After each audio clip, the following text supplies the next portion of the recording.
Yo. What's up, future millionaires? It's your buddy Sammy, and I'm here to help you make smart moves with your money. Today, I'm giving you 3 money rules every kid should know. Let's go. Rule number 1, don't spend it all.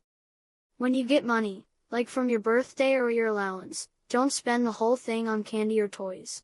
Put some away. That way, you're not out of money later when you really want something big. Smart kids save a little every time. Rule number 2, money takes time.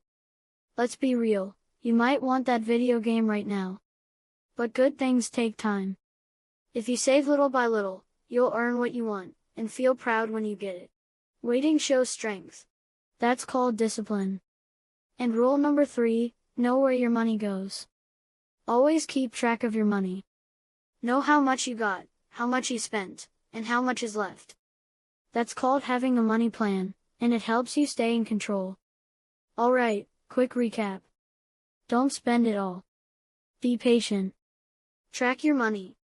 Do those 3 things and you're on your way to becoming a money master.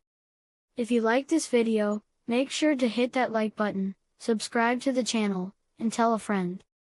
And don't forget, you can grab your own copy of Saving Sammy, A Kid's Guide to Financial Literacy right now on Amazon.